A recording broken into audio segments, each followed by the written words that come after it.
मेरी नई नई शादी हुई थी। मेरे जज्बात मुझे सुकून नहीं लेने देते थे। मेरा शोहर दुबई में रहता था। एक बार ज्यादा ही बेचैन हुई तो अपनी एक नंगी तस्वीर शोहर को सेंड कर दी, लेकिन वो तस्वीर गलती से देवर के नंबर पर चली गई। तो वो आज मेरा दिल ज्यादा ही बेचैन हुआ था तो मैंने अहमद को कॉल लगा दी। मैंने पूछा कब आओगे, क्योंकि उसे दुबई गए हुए काफी वक्त हो गया था।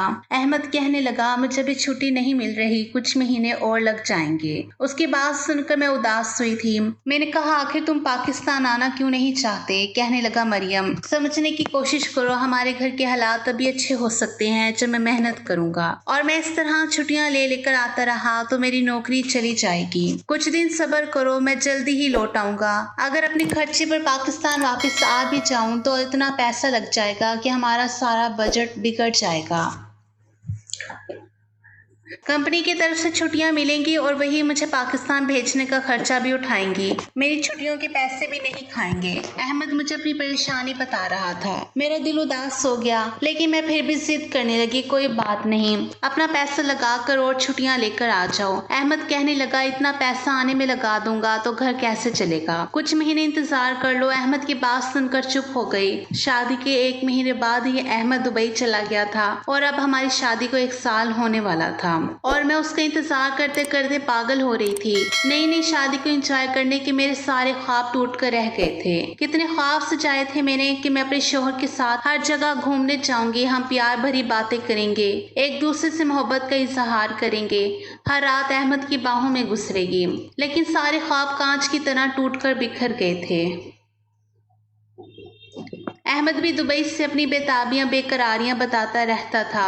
हर बार यही बात करता कि मैं नहीं रह सकता, बस जल्दी ही पाकिस्तान आ जाऊंगा। तो मुझे भी उम्मीद होने लगती थी कि जल्दी ही अहमद वापस पाकिस्तान लौट आएगा। मगर इंतजार करते करते 1 साल का वक्त गुजर गया था और अहमद अभी तक वापस नहीं आया था। वो हर बार कोई नया बहाना बनाकर मुझे टाल देता था। मेरा दिल बहलाने की कोशिश करता कि मरियम ये बात समझने की कोशिश करो, मेरे लिए भी आसान नहीं है तुमसे और घर वालों से इतना दूर रहना, मगर परदेश में रहने वालों के लिए कमाई करना आसान नहीं होता। मालिकों की बात माननी पड़ती है और अगर उनकी बात ना मानी जाए तो वो नौकरी से निकालने में देर नहीं लगाते। तुम्हें तो पता है आजकल कितनी बेरोजगारी फैली हुई है। उन्हें वर्कर्स की कोई कमी नहीं है। मुझे निकाल देंगे तो उन्हें कोई दूसरा वर्कर मिल जाएगा, लेकिन मेरी तो नौकरी जाएगी। तुम खुद ही सोचो फिर हमारा घर कैसे चलेगा? जब छुट्टी ना मिली तो कैसे आऊं? मैं तो शादी के बाद से अहमद से अलग ही रह रही थी। जैसे तैसे अपने दिल को समझा कर काट रही थी।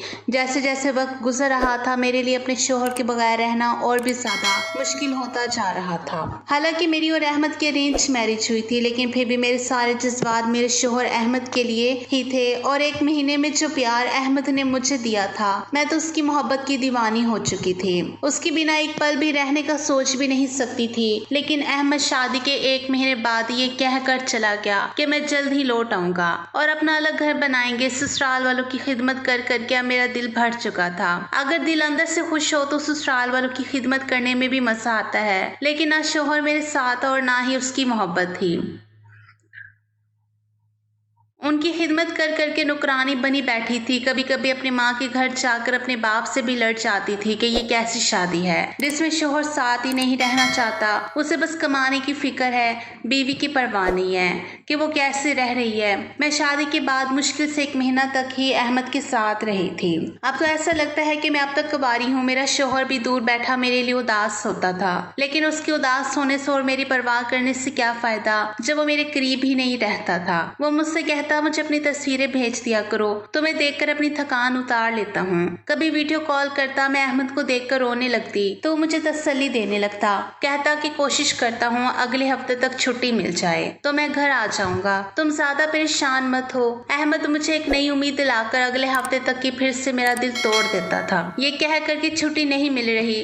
अहमद की जाने के बाद मैंने खुद को सजाना संवारना छोड़ दिया था, लेकिन अहमद को मेरी उदासी की परवाह नहीं थी। जब भी फोन पर वीडियो कॉल करता, मेरे खराब हुलियों को देखकर उसका दिल भी उदास होता। कहता ये क्या हालत बना रखी है तुमने, ऐसा लगता है बरसों की बीमार हो। खुद को तैयार रखा करो, अपनी नई नई तस्वीरें बनाकर मेरे पास भेजा करो। उसकी फरमाइश पर मैं खुद को थोड़ा बहुत सजाने संवारने लगी थी, तैयार होने लगी और अच्छी अच्छी तस्वीरें खींचकर अहमद के पास भेजने लगी थी।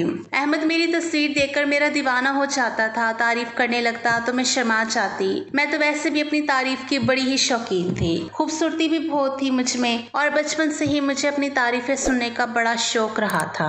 अब जब अहमद मेरी तारीफ करता तो मैं अपने सारे दुखों को भूल जाती। उसके जुमले पर मेरा दिल झूम उठता था। मगर मेरी सास को मेरी ये मुस्कुराहट भी रास नहीं आई थी। एक दिन मुझे बुलाकर बोली, तुम्हारा शोहर तो घर पर नहीं रहता तो तुम किसके लिए इतना तैयार होने लगी हो। मैं एकदम से बुखला गई। मैंने कहा वह अहमद वीडियो कॉल पर बात करते हैं तो मुझे उजड़े हुए हुलिये में देखकर शिकायत करते हैं, इसलिए उनके कहने पर खुद को थोड़ा सा जा सवार कर रखती हूँ। मेरी सास बड़ी पुरानी ख्याल की थी और अहमद का मुझे यूं प्यार जताना मेरी सास को एक आंख नहीं भाया था।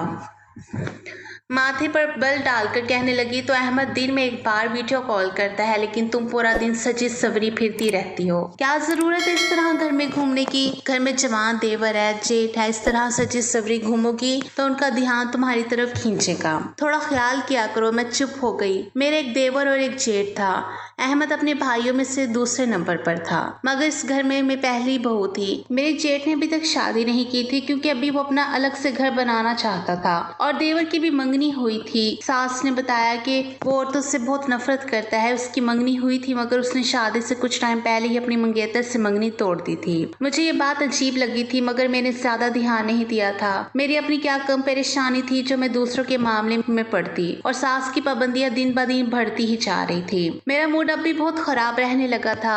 अब अहमद की कॉल आती तो मैं रो पड़ती कि अब तो तुम्हारी माँ ने मुझे मेरे तैयार होने और सजने संवरने पर भी पाबंदियां लगा दी हैं। ये सुनकर अहमद भी मुझे समझाने लगा। बोला तो कोई बात नहीं, माँ ठीक कहती है, तुम मेरी बीवी हो, मेरी मौजूदगी में तैयार हो तो ज्यादा अच्छी बात है। घर में मेरे जवान भाई है, अगर तुम्हें इस तरह सजा सवरा देखेंगे तो अच्छा नहीं लगता। तुम ऐसा करो, मैं रात को वीडियो कॉल करता हूँ, रात को ही खुद को तैयार करो और सुबह सादा सहूलिया में घर में रह करो। अहमद की सोच पर भी मुझे दुख हुआ था। उसे भी मुझ पर यकीन नहीं था। मैं हल्का फुल्का मेकअप भी करती तो मेरी सास मुझे टोकने लगी थी। मैं बहुत खूबसूरत लड़की थी, मेकअप करती तो और भी ज्यादा निखर जाती थी। और ये भी सच भी था, मेरे देवर और जेठ की नजर मेरी तरफ उठ ही जाती थी और मेरी सास को भी ये डर था कहीं शोहर की गैर मौजूदगी में मैं बहक ना जाऊं, क्योंकि मैं भी जवान लड़की थी, नई नई शादी हुई थी। ये कुदरती ख्वाहिश होती है शादी के बाद लड़की का अपने शोहर के साथ रहना, और जब शोहर बीवी की ख्वाहिशात को पूरा ना कर पाए तो उसकी बीवी इधर उधर बहक सकती है।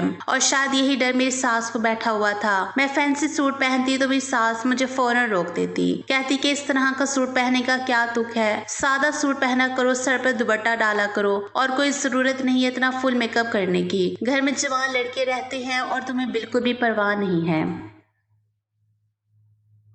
तुम्हारी लापरवाही तुम्हें एक दिन नुकसान में डाल देगी। तुम्हारी शादी हो गई है तो ये मतलब नहीं कि तुम जो मर्जी चाहे करती फिरो। शादीशुदा लड़की को भी एहतियात से रहना चाहिए। शादी का मतलब ये नहीं होता कि लापरवाही से रहना शुरू कर दो। मैं परेशान हो जाती थी। मुझे तो शादी से पहले से ही तैयार रहने का शौक था। मैं खूबसूरत ही खुद को बना संवार कर रखती थी। अब शादी के बाद सास मना करने लगी, शोहर को शिकायत लगाती तो वो भी कहता कि माँ ठीक कहती है। तो मैं अहमद को कहती कि मुझे मायके में रहने की इजाजत दे दो ताकि मैं खुलकर जी तो सकूं। लेकिन अहमद इस बात पर भी राजी नहीं होता था। कहता मेरे खानदान वाले उल्टे मिजाज के लोग हैं, अगर तुम मायके में जाकर बैठोगी तो वो और भी बातें बनाएंगे कि शोहर परदेश में पड़ा है और बीवी मायके में जाकर अयाशियां कर रही है। तो मेरी बीवी हो और मेरे घर में मेरी माँ के साथ रहो, मेरी माँ का ध्यान रखो। मैं तो अब पागल सी हो गई थी। अजीब रूखी फीकी सी जिंदगी गुजार रही थी। अजीब से लोग थे यहाँ, मैं बिल्कुल कैद होकर रह गई थी। मुझे ये सब बहुत बुरा लगा था। शोहर से तो थी मोहब्बत क्योंकि वो था ही मोहब्बत करने के लायक, बेहद खूबसूरत हैंडसम नौजवान लड़का था, मगर इसके घर वालों से मुझे बहुत उलझन होती थी। सादा सहूलिये में भी और फीके फीके रंग के कपड़े पहनकर मैं वक्त से पहले अपने आप को बूढ़ा समझने लगी थी। मुझे लगता कि मेरी सास बेकार में ही मुझ पर पाबंदियां लगाती है, क्योंकि मेरा देवर तो औरत में दिलचस्पी ही नहीं रखता। अपने मंगेतर को भी छोड़ चुका था। मेरी सास ने बताया कि वो लड़की बहुत ही खूबसूरत थी। पता नहीं मेरे देवर को ही लड़कियों से क्या उलझन थी कि मंगनी के 1 महीने बाद ही रिश्ता तोड़ लिया और दोबारा शादी नहीं की थी। मेरा जेठ भी बहुत ही सादा मिजाज का लड़का था, बस अपने औकात में रहने वाला। सुबह घर से निकलता तो रात को ही वापस आता था और फिर ज्यादातर अपने कमरे में ही रहता था। ना कोई गैर जरूरी बात करता, ना कमरे से बाहर निकलकर बैठकर बात करता था। अब मेरी सास दोनों की शादी करना चाहती थी। मेरी सास इसकी शादी करके इस फर्ज से भी आजाद होना चाहती थी। खानदान वाले भी उंगलियां उठाने लगे थे कि आखिर इनमें ऐसी क्या कमी है कि वो शादी नहीं कर रहे। अब तो लोग उल्टी सीधी बातें भी बनाने लगे थे कि जरूर लड़के शादी के लायक नहीं हैं, तभी वो शादी नहीं कर रहे। हालांकि मेरा देवर अच्छा भला सेहतमंद था, न जाने क्यों उसे औरतों से उलझन होती थी। अब तो मुझे भी यही लगने लगा था कि शायद मेरे देवर के अंदर मर्दाना ताकत की कमी है और वो औरत को खुश नहीं कर पाएगा, इसलिए वो शादी नहीं करता। और ये अच्छा ही था कि किसी दूसरी औरत की जिंदगी बर्बाद करने से अच्छा वो शादी ही ना करे। पता नहीं क्यों मेरी सास इस बात को नहीं समझती थी और इसके पीछे पड़ी रहती थी कि शादी कर लो, अच्छा कमाता था। पहले मेरे शोहर के साथ दुबई में ही रहता था, मगर अब पाकिस्तान आकर रहने लगा था। मैं अहमद को हर बार उसके भाई की मिसाल देती कि तो वो गैर शादीशुदा है, फिर भी घर पर रहता है। अहमद, आपको चाहिए था कि शादी के बाद पाकिस्तान में ही कोई नौकरी तलाश कर लेते। अजीब इंसान था अहमद भी।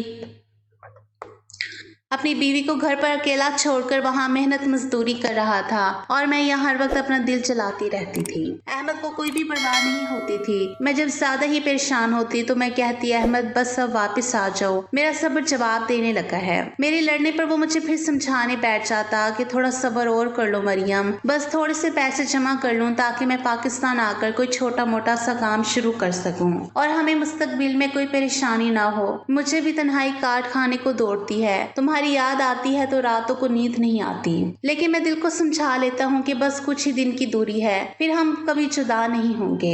मेरे ससुराल का सिस्टम भी बड़ा ही अलग था। मेरा देवर भी कमाता और अपना खर्चा खुद करता और बाकी बची हुई अपनी सेविंग कर लेते थे। मेरा जेठ जो कमाता उससे घर के खर्चे चलते थे, लेकिन अहमद जो भी पैसा कमाता वो सब अपने माँ बाप को भेज देता, ये कहकर जब पाकिस्तान आऊंगा तो कोई अपना काम शुरू करूंगा। लेकिन मुझे ये ठीक नहीं लगता था। अहमद को चाहिए था कि वो अपना पैसा अपने पास सेव करता, क्योंकि घर में पैसे की कोई कमी नहीं थी।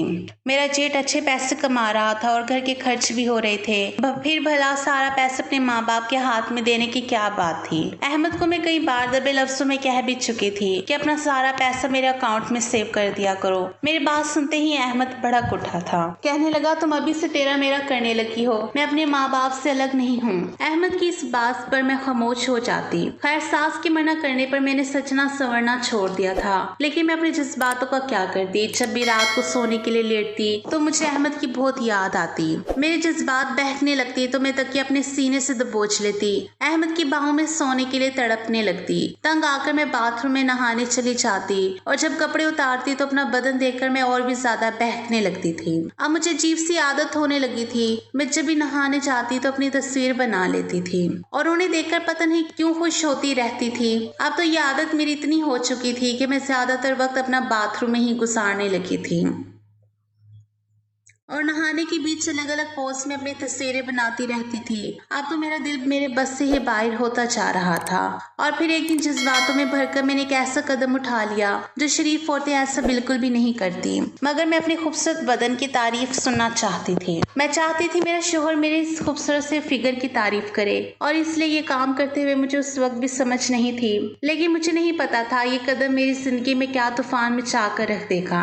मेरी सास हर वक्त मेरे ऊपर निगाह रखती थी। मैं ज्यादातर कमरे में बंद रहती या बाथरूम में ज्यादा वक्त गुजारती। तभी मेरी सास को खटकने लगा था कि वो अक्सर मुझसे सवाल करने लगती और मुझे देखकर उनके चेहरे के तासुरात अलग हो जाते। एक दिन मेरा मोबाइल खराब हो गया तो मैं एकदम से घबरा गई। मोबाइल के बिना तो मेरा गुजारा ही नहीं था। अपनी तस्वीर बनाने का जो मुझे नया नया शौक था वो शौक मुझ पर कुछ ज्यादा ही हावी हो चुका था और इसके बिना मैं एक दिन भी नहीं रह सकती थी। मोबाइल ठीक करवाने के लिए दुकान पर देना पड़ा और मेरे मोबाइल में तो मेरी ऐसी ऐसी तस्वीरें थी, अगर कोई देख लेता तो मैं बदनाम हो जाती। अहमद का मेरी सास के नंबर पर फोन आया तो मैंने अहमद को मोबाइल खराब होने का बताया। अहमद बोला, तुम फिक्र मत करो, मेरा भाई वैसे भी घर के सब मोबाइल अपने दोस्त की दुकान पर जाकर खुद ही ठीक करवा लेते हैं। तुम शुएब को फोन दे दो, वो तुम्हारा फोन करवा देंगे। मुझे भी थोड़ा सुकून हो गया था कि चलो मेरा देवर इस टाइप का मर्द नहीं है कि वो मेरे मोबाइल में ताका झाकी करेगा। सुबह के वक्त मैंने अपने देवर को फोन दिया था और वो शाम को ही ठीक करवा कर ले आया। मैं देवर के कमरे से मोबाइल लेने गई तो सास ने मुझे देवर के कमरे से निकलते देख लिया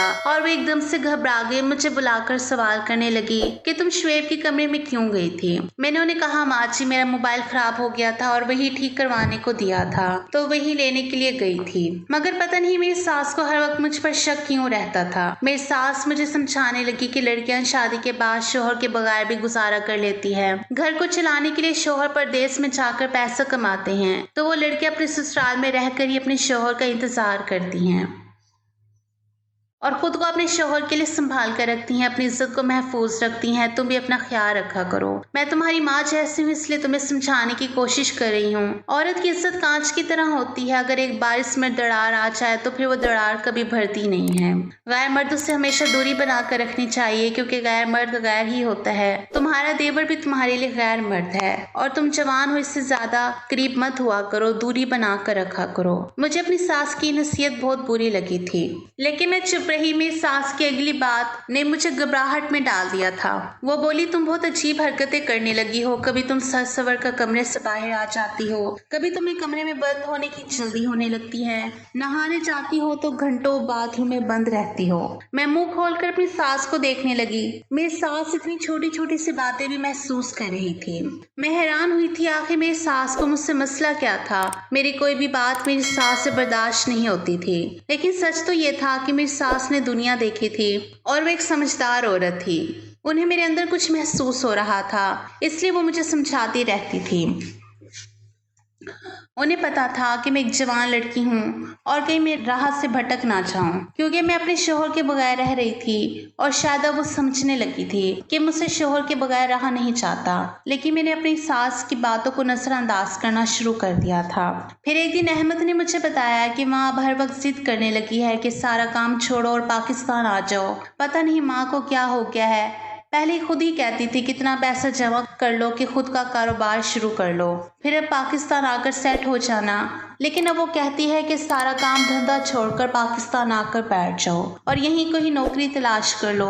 अहमद की बात सुनकर मैं हक्का बक्का रह गई थी और अहमद की अगली बात पर तो मेरा जी चाहा अपना सर पीट लूं। मेरी सास ने अहमद को ये भी कहा था कि मरियम धीरे धीरे दिमागी मरीज बनती जा रही है। पता नहीं वो कैसे उल्टी सीधी हरकतें करने लगी है। इससे पहले तुम कोई बड़ा नुकसान उठाओ, पाकिस्तान जल्दी लौट आओ। अहमद मुझसे सवाल करने लगा, तुम सारा सारा दिन क्या करती रहती हो? कि माँ जी भी अब डरने लगी है। अब अहमद की बात का क्या जवाब देती। शर्मिंदगी से मैं जमीन में गिर गई थी। मेरी सास शायद मेरा राज जान चुकी थी।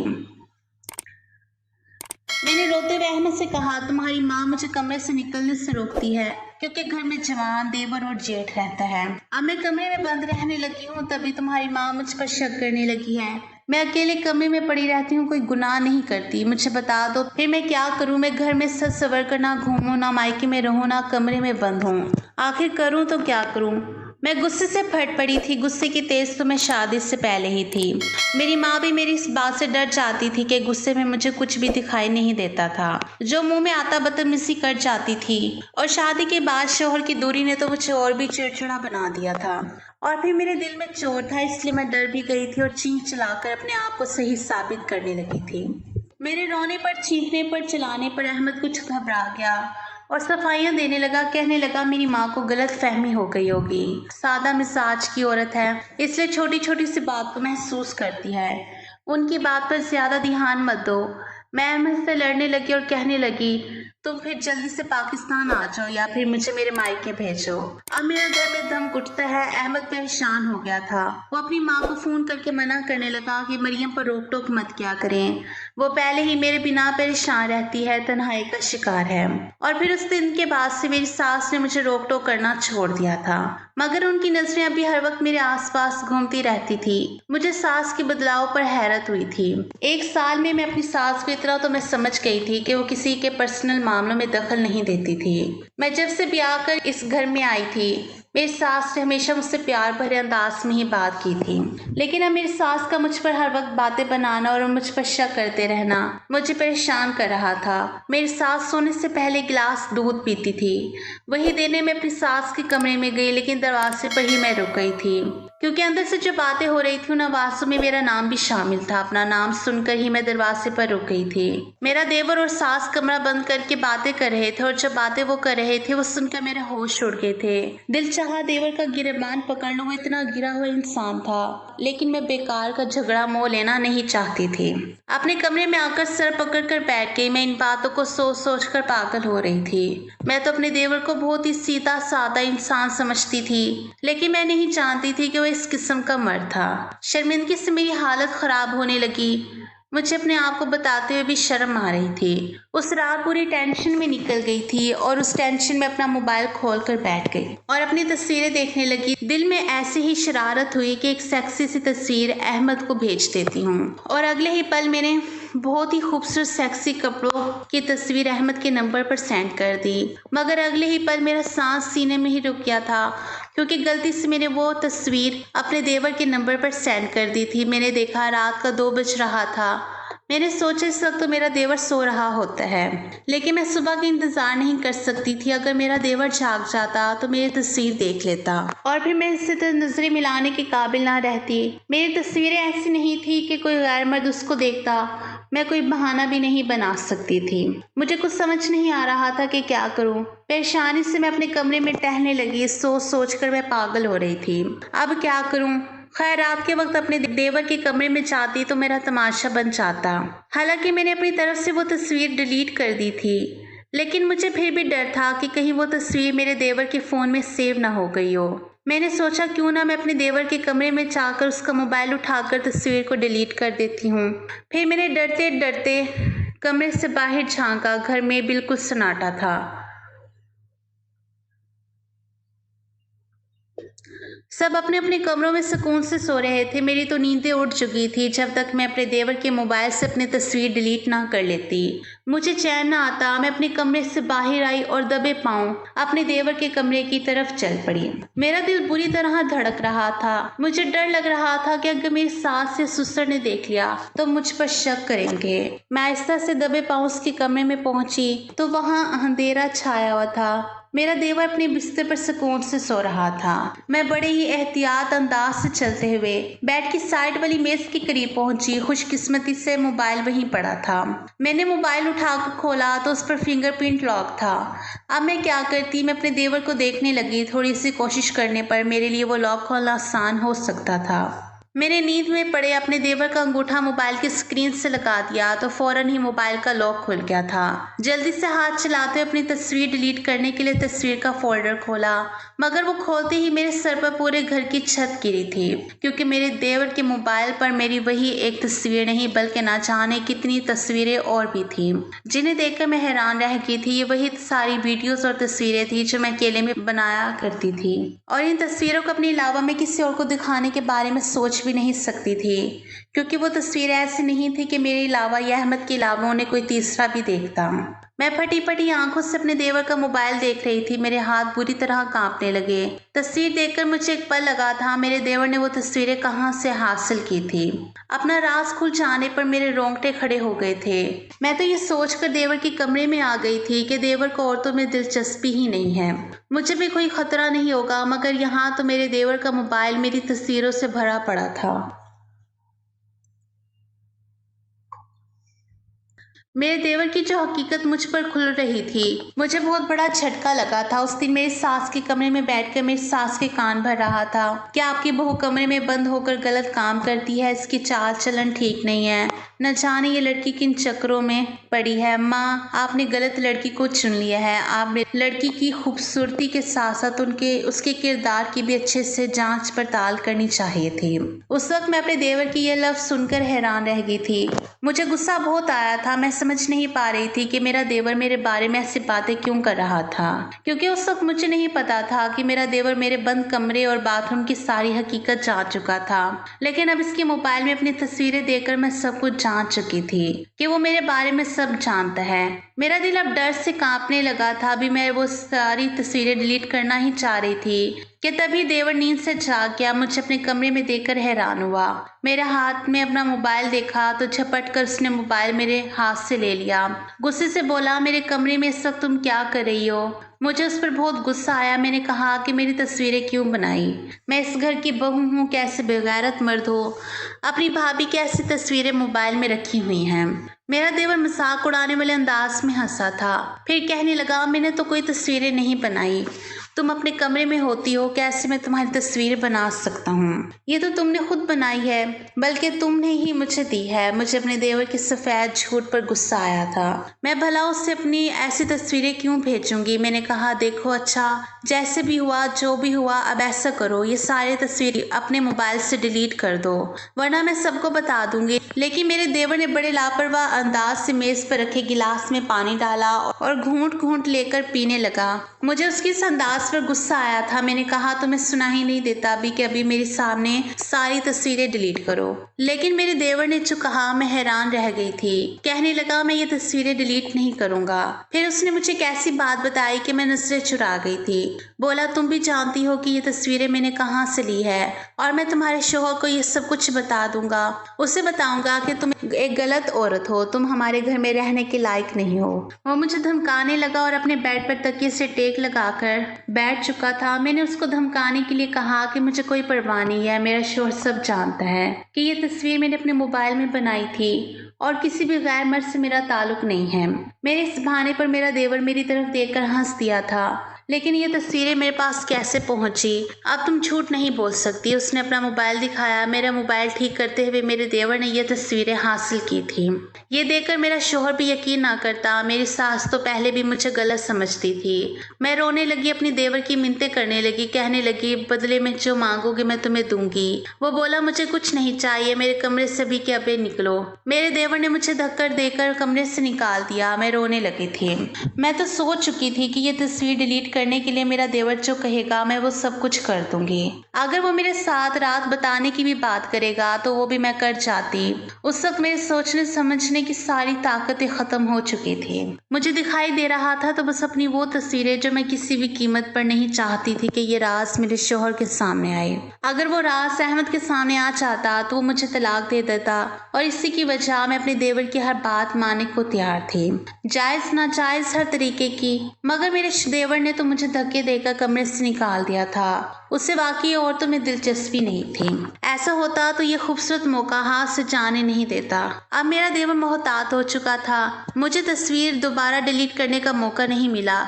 हालांकि मैंने कई बार कोशिश की कि उसका मोबाइल लेकर मैं तस्वीरें डिलीट कर दूं, लेकिन मेरा देवर ये मौका मुझे देता ही नहीं था। मैं हर वक्त अपने देवर के आगे पीछे घूमने लगी, उसकी मिन्नतें करती कि मेरी तस्वीरें डिलीट कर दो, मगर हर बार वो मुझे मना कर देता और गुस्से से मुझे अपने कमरे से निकाल दिया करता। अहमद की कॉल आती तो मैं गायब दिमागी से रहती। वो बार बार पूछता कि आखिर तुम्हें हुआ क्या है। मैं उससे क्या जवाब देती? एक दिन मैंने सोचा मुझे अहमद को सब सच बता देना चाहिए। ऐसे में कब तक मैं डर डर कर जीती रहूंगी? सच्चाई तो उनके सामने आनी ही थी, आज नहीं तो कल। अगर मैं न बताती तो मेरा देवर अहमद को सब कुछ बता देता। इससे पहले मुझे अपने तरीके से ये सच्चाई अहमद को ही बता देनी चाहिए। मैंने डरते हुए अहमद को बताया कि अहमद, मैंने अपने मोबाइल में कुछ तस्वीर बनाई थी। मेरी इस बात पर वह हंसा था। कहने लगा, तो क्या हुआ, तुम्हारा मोबाइल है और मोबाइल से फोटो खींचना कोई गलत बात नहीं है। मैंने डरते हुए कहा, लेकिन अहमद वो तस्वीरें कुछ अलग है। मेरा मतलब मुझे ऐसी तस्वीरें नहीं खींचना चाहिए थी। वो तस्वीरें मैंने बाथरूम में नहाते हुए बनाई थी। तो ये बात सुनकर वो भड़क उठा था। कहने लगा कि अभी वो सारी तस्वीरें डिलीट करो। शरीफ औरतों के ये काम नहीं होते। मोबाइल तो कभी भी चोरी भी हो सकता है। तुमने इस तरीके की तस्वीरें अपने मोबाइल में क्यों बना कर रखी हैं? गलती से किसी के हाथ में आ गया तो तुम्हारी सारी तस्वीरें वायरल हो जाएगी। हम किसी को मुंह दिखाने के काबिल नहीं रहेंगे। अहमद मुझे डांट रहा था, लेकिन अभी तो मैंने अहमद को ये सच नहीं बताया था। अगर मैं ये तस्वीरें बनाने की बजाय अहमद को बता देती तो वो अभी के अभी मुझे तलाक देकर घर से निकाल देता। अब मैं खुद को कोसने लगी, काश मुझे ये लत ना लगी होती तो आज मैं इस मुश्किल का शिकार ना होती। इधर अब देवर को मनाती रहती, एक बार वो मेरी तस्वीरें डिलीट कर दें। आगे से मैं ऐसा काम नहीं करूँगी। मैं तौबा कर चुकी हूँ, मगर तब देवर ने मुझसे ऐसी बात कही कि मैं मुंह खोले अपने देवर को देखती रह गई। अपने देवर का मकसद जानकर मेरी रूह तक कांप उठी थी। बार बार अपने देवर के आगे पीछे घूमना, छुप छुप कर इसके कमरे में आना जाना मेरी सास की नजर में भी आ गया था। मेरी सास के भी होश उड़े थे। बोली कि बहू किन चक्करों में रहने लगी हो, हमारे घर के ऐसे रिवाज नहीं है, तुम्हारा देवर कुंवारा मर्द है, इसके कमरे में बार बार क्यों जाती हो। सास की बात सुनकर मैं बुखला गई थी। मेरे पास कोई बहाना नहीं था, क्योंकि मेरी सास ने भी कभी भी मुझे देवर की जिम्मेदारी नहीं दी थी। मेरी सास अपने बेटों की जिम्मेदारियां खुद पूरी करती थी। मैंने उनसे बहाना बनाया कि अपना मोबाइल ठीक करवाने चाहती हूँ, बार बार ख़राब हो जाता है, लेकिन मेरी सास का शक दूर नहीं होता था। सर झटक कर बड़बड़ाने लगी कि अहमद को जल्द ही वापस बुलाती हूँ, तुम्हारा चाल चलन ठीक नहीं लगता, तो मेरे घर का माहौल ख़राब कर रही हो। मैं शर्मिंदगी से सर झुका गई थी। सास को क्या बताती कि मैं क्या कर चुकी थी। मेरा तो जीना हराम हो चुका था। 1 महीना गुजर गया था। मेरा देवर मुझे कमरे में बुलाता और जी भरकर मुझे ब्लैकमेल करता था। हर बार मैं उसके कमरे में जाती और वो रोते हुए निकलती थी। पूरा महीना परेशानी में गुजर गया था। मुझे जब मौका मिलता मैं अपने देवर की मिन्नतें करती कि अब तो मुझ पर रहम करो। मुझ पर जुल्म करते करते 1 महीना पूरा हो चुका है। मैं घुट घुट कर रोती रहती हूँ, तुम्हें मुझ पर तरस क्यों नहीं आता। मेरा देवर नरम नहीं पड़ता था।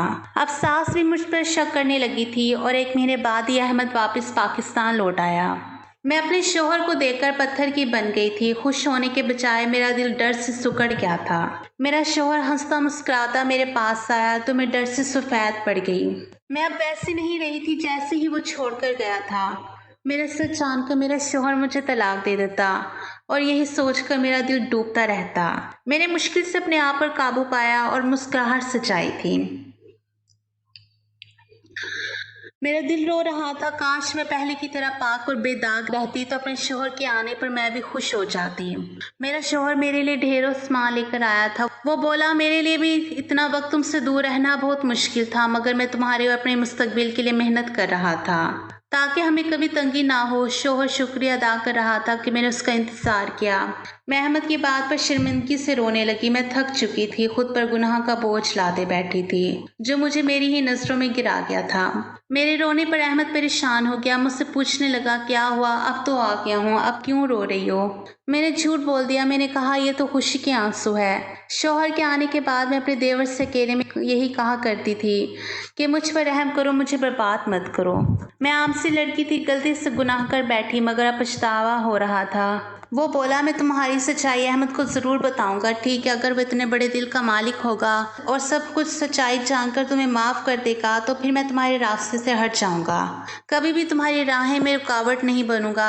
मैं गैरतमंद मर्द हूँ और मेरा ज़मीर इस बात की इजाज़त नहीं देता कि मैं कैसी औरत को अपने घर में बर्दाश्त करूँ जो गैर मर्दों के अलावा मेरे भाई के सामने अपना भी आप पेश करती रही हो। मगर हो सकता है मेरे भाई का दिल इतना बड़ा हो और वो तुम्हें माफ़ कर दे। अगर मैं उसकी जगह होता तो तुम्हें कभी भी माफ ना करता। देवर के मुंह से यह सुनकर मैं लड़खड़ा गई थी। पहले दिन मैं जब देवर के कमरे में गई थी उसी रोज से वो मुझे ब्लैकमेल कर रहा था और परेशान भी कर रहा था। जब मैंने उससे वीडियो और तस्वीर डिलीट करने के लिए बोला था, देवर ने तभी कहा था कि अब मुझे अहमद का इंतजार है, उसे तुम्हारा ये कारनामा जरूर दिखाऊंगा। अगर मैं खुद मोबाइल ठीक ना करवाता तो मुझ पर कभी भी ये राज ना खुलता कि तुम छुप छुप कर मेरे भाई की इज्जत नीलाम करती हो।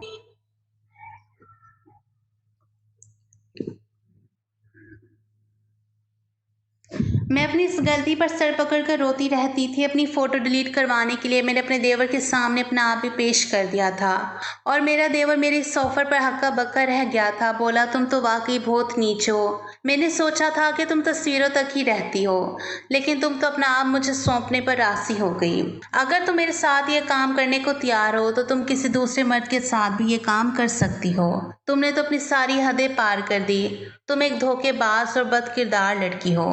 जो अपने शोहर की गैर मौजूदगी में गैर मर्दों से जिस्मानी सुकून हासिल करना चाहती हो। मैंने उस डर से अपने देवर के आगे अपना आप पेश कर दिया, मगर मेरे देवर ने हाथ भी नहीं लगाया था, बल्कि मेरी इस हरकत पर उसने गुस्से में कहा, मैं तुम जैसी औरत को भी पसंद नहीं करता। मेरी मंगेतर भी बहुत हसीन लड़की थी, उसकी खूबसूरती देखकर हर कोई उसका दीवाना हो जाता था। मैं भी हो गया था, मैं भी उससे प्यार कर बैठा था, लेकिन मैंने उससे मंगनी तोड़ दी थी। जानती हो क्यों? क्योंकि वो लूज कैरेक्टर लड़की थी, उसके दूसरे मर्दों के साथ भी ताल्लुकात थे। मुझे तब से ही औरतों से सख्त नफरत है। क्या हम भाइयों के नसीब में ऐसी ही औरतें रह गई थी? मैं अपने भाई के लिए ऐसी औरत बिल्कुल भी बर्दाश्त नहीं करूँगा। मेरा भाई वहाँ पर तुम्हारे ऐशो आराम के लिए मारा मारा फिर रहा है और तुम यहाँ इसकी इज्जत खराब कर रही हो। देवर ने मेरे पास कोई रास्ता नहीं छोड़ा था। एक दिन जब घर के सारे लोग घर पर मौजूद ना थे, सिर्फ मेरा देवर अहमद और मैं थी, मेरे देवर ने मेरी सारी असलियत अहमद के सामने खोल कर रख दी कि तुम्हारी बीवी ने फेसबुक पर ये पर्सनल अकाउंट बनाया हुआ है, जिस पर ये अपना चेहरा छुपाकर अपनी तस्वीरें डालती हैं। इसके बदन को हजारों सैकड़ों अय्याश मर्द देख रहे हैं और इसके फिगर की तारीफ करते हैं और वो गंदे गंदे कमेंट भी पास करते हैं और ये लड़की खुश होती है। मैं सर झुकाकर रोने लगी। अहमद मुझे हैरानी से देख रहा था, फिर वो अपने भाई पर गुस्से से चीखा, क्या मेरी मासूम बीवी पर ये कैसा इल्जाम लगा रहे हैं? मेरे देवर ने मेरी आईडी खोलकर मेरे शौहर के हाथ में फ़ोन थमा दिया था। मेरा मोबाइल ठीक करते हुए जब मेरे देवर ने मेरा मोबाइल खोला तो सारा मोबाइल चेक किया और वहाँ मेरी आईडी भी खुद देख ली। मैं तो अपनी तरफ से आईडी डिलीट कर चुकी थी, लेकिन वो स्क्रीनशॉट सबूत थे। मैं रोने लगी, अपने शौहर से अपनी गलती की माफ़ी भी मांगी कि मैं गलती कर बैठी थी। मैं अपनी आईडी डिलीट कर चुकी हूँ, मुझे माफ़ कर दो, दोबारा ऐसी गलती नहीं होगी। मैं रोती रही, मिन्नतें करती रही। अहमद ने मुझे धक्के देकर घर से निकाल दिया। मैं रोते हुए माँ के घर आ गई। एक छोटी सी गलती से मैं अपना घर बर्बाद कर चुकी थी। मेरी माँ ने जब सच्चाई सुनी तो उन्होंने मुझे ही बुरा भला कहा कि कोई भी मर्द ये बर्दाश्त नहीं करेगा कि उसकी बीवी के अलावा किसी दूसरों को अपनी खूबसूरती दिखाए, और तुमने हद ही कर दी। अब मुझे ज़िंदगी से नफरत हो गई थी। अहमद के बिना जीने का मैं सोच भी नहीं सकती थी। टाइम पास के लिए मैं वो गलत हरकत कर बैठी थी कि शायद इस तरह मैं अकेलेपन का शिकार नहीं होंगी, लेकिन खुद को बर्बाद कर चुकी थी। जिंदगी से तंग आकर मैंने अपने हाथ की नस काट ली। मैं अब जीना नहीं चाहती थी, लेकिन शायद अब जिंदगी मुझ पर मेहरबान थी। जब होश आया तो मैं अस्पताल के कमरे में थी। मेरा शौहर मेरे सामने ही बैठा हुआ था, लेकिन उसके चेहरे पर गुस्सा था। अहमद के पीछे मेरा देवर भी खड़ा था। मैं नजरें चुरा गई और आंसू बहाकर तकिए में समाने लगी। मैंने कहा, अहमद, मैं इस काबिल नहीं हूँ कि अब जिंदा भी रहूं। मैंने तुम्हारा मान तोड़ दिया है। मैंने तुम्हारा इंतजार किया, खुद को बहलाने के लिए गलत राहें पर चल पड़ी थी। मुझे नहीं करना चाहा था। तुम्हारा फैसला अपनी जगह ठीक है। मुझ ऐसी औरत को तुम्हें अपनी जिंदगी में नहीं रखना चाहिए। अहमद ने मेरा हाथ थाम लिया, कहने लगा, तुम अपनी मोहब्बत और अपनी इज्जत मेरे दिल में कम कर चुकी हो, लेकिन फिर भी छोटे के समझाने पर मैं तुम्हें एक मौका देना चाहता हूँ। लेकिन याद रखना, आगे अगर जरा सी भी कोई गलती मेरी नजर में आई, वो दिन मेरी जिंदगी में तुम्हारा आखिरी दिन होगा। मैं उसके इतने बड़े दिल पर मेहरबान हो गई थी।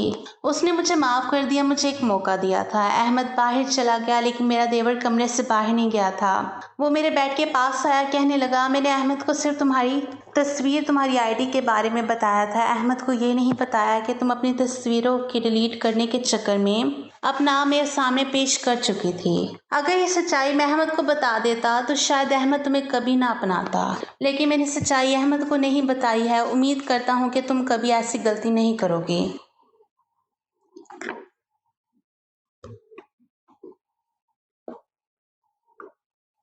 तुम अब भी सिर्फ और सिर्फ मेरे भाई की हो, लेकिन याद रखना, जिस दिन मुझे तुम पर शक होगा, मैं खुद सारी सच्चाई अहमद को बताकर तुम्हें इसकी जिंदगी से दूर कर दूंगा।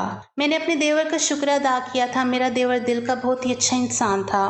मैंने दिल ही दिल में खुदा से दुआ की थी कि इसकी जिंदगी में एक बहुत ही अच्छी और वफादार लड़की आए। कुछ ही दिन बाद ठीक होकर मैं घर वापस आ गई तो मैंने अपने सारे गलत शौक छोड़ दिए थे और पूरे जी जान से अहमद और अपने ससुराल की खिदमत में लग गई थी। मैं अहमद को या अपने ससुराल में किसी को भी अब कोई ऐसा मौका देना नहीं चाहती थी कि वो लोग मेरी तरफ उंगली उठाते। अहमद वाकई बहुत अच्छा इंसान था। इसने मेरे सारे गलतियों को माफ़ करके मुझे दिल से अपना लिया था, मुझे वैसे ही प्यार दिया जिसकी मैं हकदार थी। कभी कभी तो मुझे खुद भी शर्म महसूस होती है कि मैंने अपने शौहर की मजबूरी को नहीं समझा और अपनी तन्हाई को दूर करने के लिए गलत शौक पा लिए थे। आखिर में इतना ही कहना चाहूँगी चाहूँगी कि लड़कियों की इज्जत कांच की तरह नाजुक होती है। इसे संभाल कर रखें, आपकी एक छोटी सी गलती भी आपकी इज्जत तार तार कर सकती है। हर किसी की किस्मत में अहमद जैसा सच्चा प्यार करने वाला हम सफ़र नहीं होता।